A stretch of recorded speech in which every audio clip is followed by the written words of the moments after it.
we have to find the length of segment KL.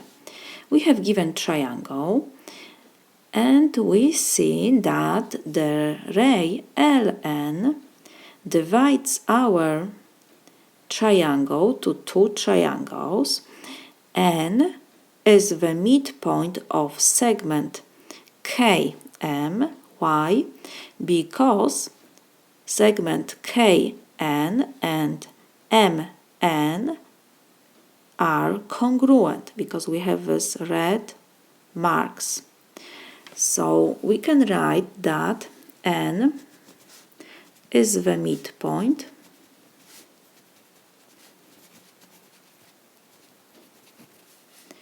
of KM segment.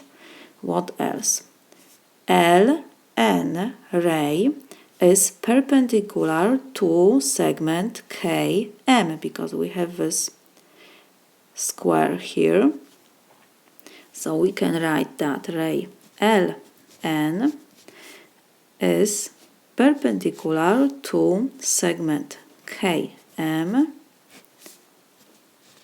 So because N is the midpoint of KM segment and LN is perpendicular to KM segment, it means that ray LN is perpendicular bisector of KM. So from these two statements we have that LN ray is perpendicular bisector of KM segment.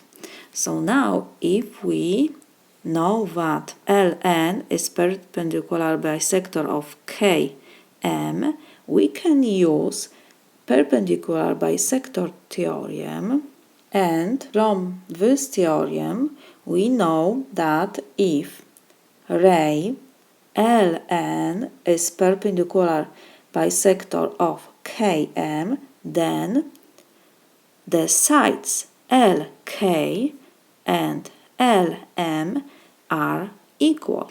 So we will have equation. Let me write from the beginning. By perpendicular bisector theorem,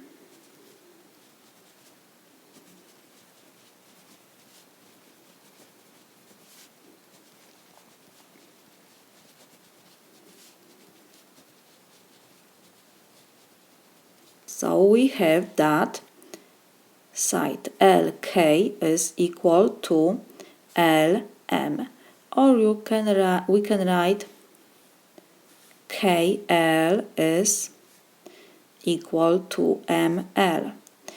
It doesn't matter if we write KL or LK, is still the same side. So because we have here to find KL segment, we will put that KL is equal to ML. So now we have on our diagram that KL is given by expression 6x and ML is given by expression 5x plus 7. So we can substitute to our equation and we will have 6x is equal 5x plus 7. So now we have equation with one unknown x. So we have to solve this equation. I will move 5x to the left side, so will be 6x minus 5x is equal 7, and 6x minus 5x is x is equal 7. We have unknown x. So now if we have x, we will substitute x by 7 and we will have the length of segment KL. So KL is given by expression 6x. X we got that is equal 7. So we have 6 times 7 is equal 42. So the length of segment KL is 42 units. This is my solution.